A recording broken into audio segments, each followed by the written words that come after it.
Imperial Kingdom. Let's do a little quick chat about the Conor Benn fight with Ryan Garcia. So, seems to be the case that Ryan Garcia is the favorite to win. Conor Benn seems to be the underdog. Yeah, he seems to be the underdog. Why he's the underdog is a mystery, because there's no legitimate reason why he should be. Oh, he's got the left, right, bam, left hook. He's got the. What's the reason? Come on, classroom. What's the reason? What's the reason why Ryan Garcia is the favorite and Conor Benn happens to be the underdog? I don't see any reason. I don't see any legitimate reason. I can see why people would say it. Oh, he's got this. Oh, he's got the blistering right here, left hand. He's got the left hook. He's got the boom, boom, boom. But if you think about it, in reality, right? Who has Ryan Garcia beat to make you say that? I heard a few people, even on some reputable commentators, say Ryan Garcia has been in there with some top fighters. Of course he has. He's been there with he's been in there with Tank. He's been in there with, who? Well, did he beat Tank? No. Great, you've been in there. Of course, that should do you great. That should do you favors, hopefully. But we're talking about why you would win, why Ryan Garcia would win against Conor Benn. So here's some things you need to know, some facts. Both been in with decent fighters. Ryan's been in with some real high-level fighters. They beat him though. So what is the reason why we should favor him above Conor? He was even stopped by Tank. He was knocked down a good couple times and then stopped. He was stopped by Rollis Romero. So why are we elevating him above Conor Benn in this case? What's our reason? So what's our reason, peeps? What's our reason? I don't see it. Do you? I'm hearing it everywhere. No, Ryan's gonna do this. Ryan's gonna do that. Hey, whoever does it, does it. They're not paying me. But the question is, looking at it with the correct eyes. The one person who was, Luke Campbell, he was an Olympic gold medalist. So he was, of course, a good fighter. He was a good fighter. But he didn't, in the professional ranks, measure up to that degree of boxing that he should have, as he had done in the Olympics. He's still an Olympian, so we have to count that. He's still an Olympian. We absolutely have to count that. But there's a certain, by the time he's coming to the pro ranks, there's certain expectations that we have of him, of Luke Campbell, which we didn't see. So that was yet to be seen. And it's been a good while now.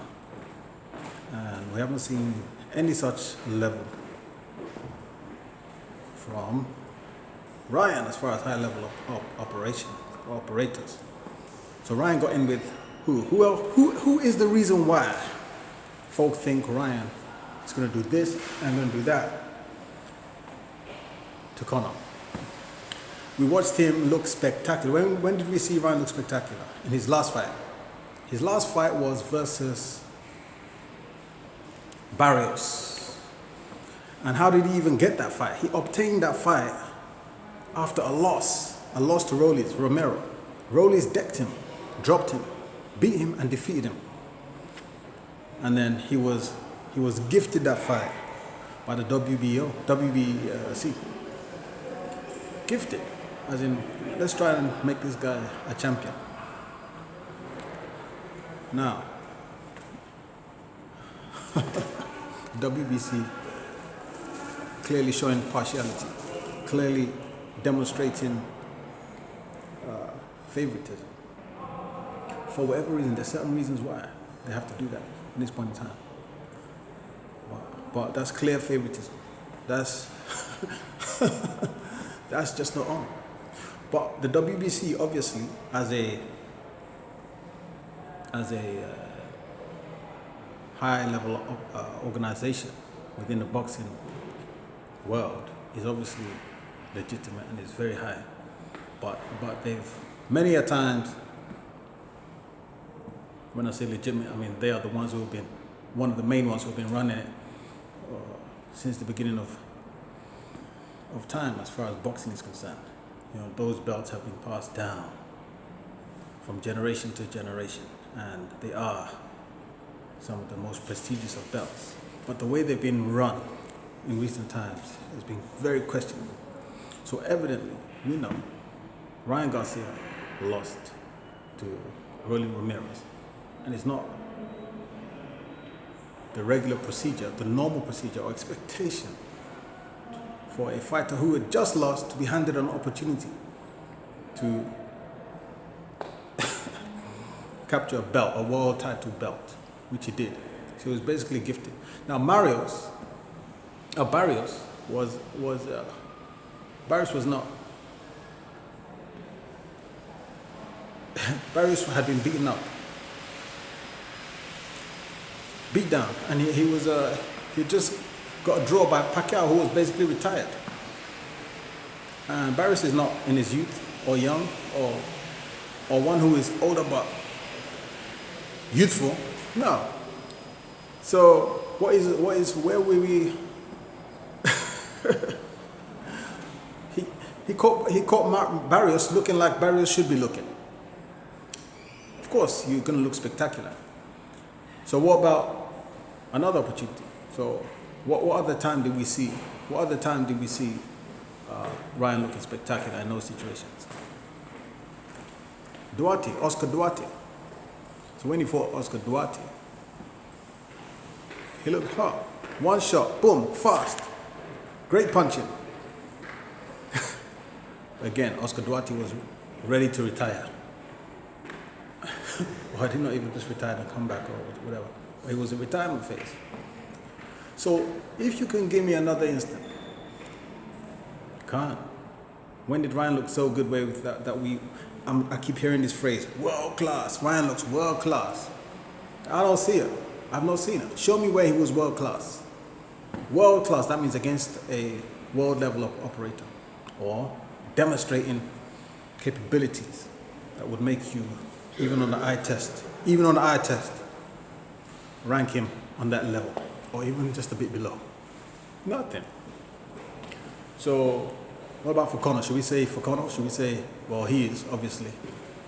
Should we say that? Well, not necessarily, because that's a whole different question. The question is, first, for the one who we're claiming to be world class, which is right. The answer is obviously, categorically, no, we have not seen it. Is he? You want to say, well, on the eye test, he looks like he has something. So, but the thing is, when he's gone in, he's lost.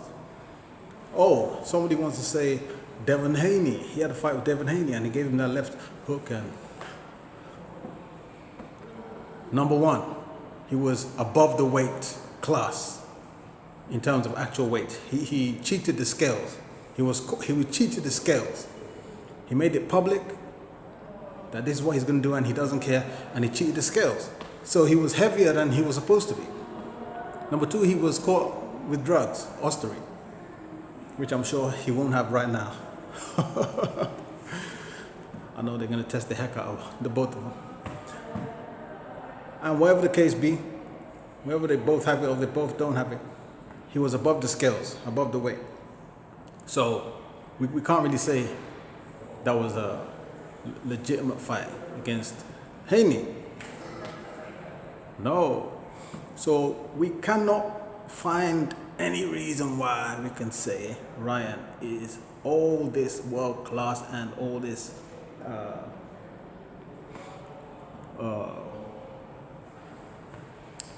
ranked highly enough to cause Conor to be the underdog. I don't see why Conor's the underdog in this one. I can't see it. I don't see any reason why. So, as far as Conor's concerned now, we could say, oh, is he world class? Is Conor a world class operator? Yet to be seen. Yet to be seen. We don't know. But he's fought Chris Eubank.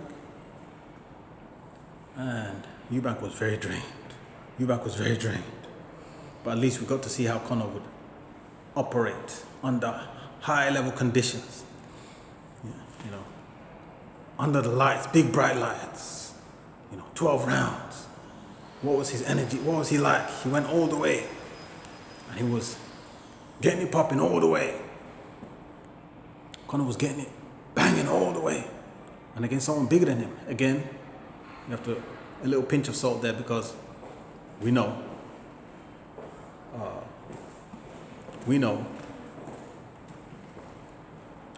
Chris was obviously drained, but still there's a way you can assess Conor and know, okay, bearing that in mind, we can still rank you here and there. We can still rank you a little bit. But then we saw how he was with Chris Algieri. He knocked him out. Algieri, we could also say, was ready to retire, so to speak. Algieri was an ex-world champion, but he was, in the same way as I just said for Ryan, he was also ready to retire. But we've seen Conor against a couple other dudes that are young, fresh. They were not necessarily world class, they are more at the middle level, but he took them out in the fashion he's supposed to. So the question is, it's not whether Conor is world class. That's not the question, because we've established that Ryan isn't necessarily world class. He could be, but we definitely cannot establish and say he is from what we have of Ryan. You can't say that. You can't say Ryan is world class. You can think he is, you can want him to be, and maybe he is, but there's nothing that proves that he is. We don't have the proof. There's no evidence. There's zero evidence that Ryan's world class. Zero evidence. Nothing at all that we can say that proves that he's world class. Absolutely nothing. So, what is this confidence that everyone is having to make these projections and come up with all these things? It's just talk. It's just talk. So when we get to the nitty-gritty of it now, Ryan is not more spicy than Conor. Just on the eye test, he's not more spicy. Conor is vicious. Conor's aggressive. Conor keep coming. And he doesn't tire mentally. Conor has great mental. Then another one I hear is, I heard it recently. Silver spoon. Conor's a silver spoon. One silly dude said that. But hold on a minute. That phrase silver spoon doesn't apply in boxing. Doesn't apply. Because it's the opposite.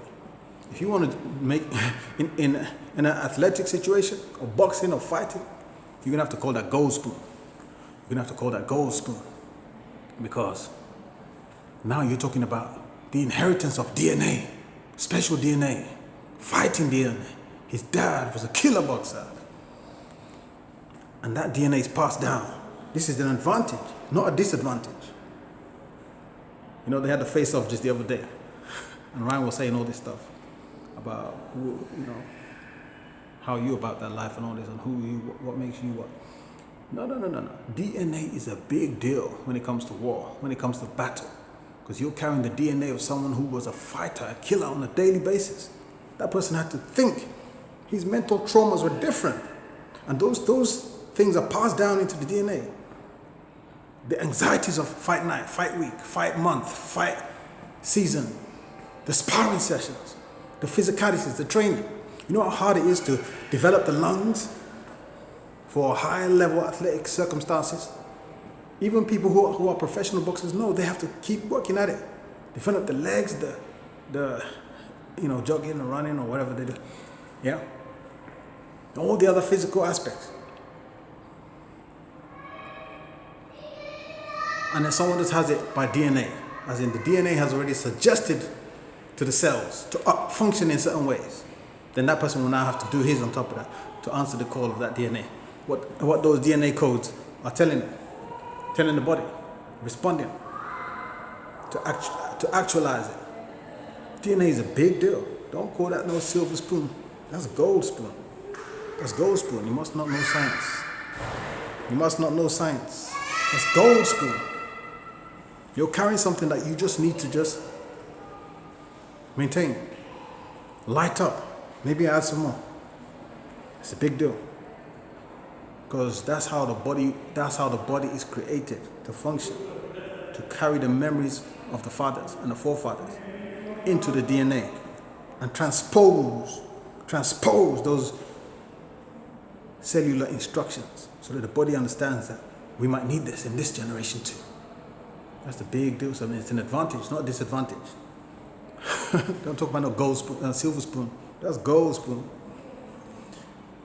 Secondly, you have the advantage of the advice that you can get from your pops. Someone who lived that life.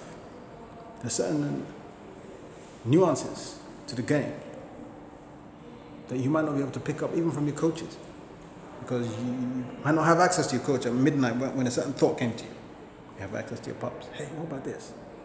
Different. So it's going to be a great fight. It should be fun. It should be fun. So long as Conor is adjusted well adjusted. As long as he's well adjusted chemically in terms of back down to 147, and he feels good at 147. If it doesn't, then that's a problem. But if it's just his normal self, it's definitely Conor's. I mean, it's not impossible for Ryan to have a shot, but it's a very low chance, like I said. Till next time on the Imperial Kingdom, let's get it popping. We'll talk again.